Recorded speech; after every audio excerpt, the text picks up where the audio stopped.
आफ्नै खोला नालामा रहेको यो लोकल माछा कस्तो रहेछ त साथीहरू, चाखिहालौँ, खाइहालौँ।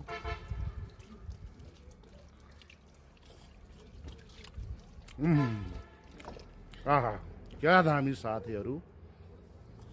आजको साँझको सुरुवात यसरी गरिरहेको छु साथीहरू। लोकल माछा,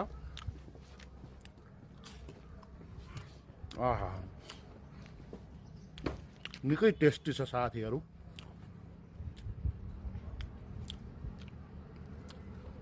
आहा,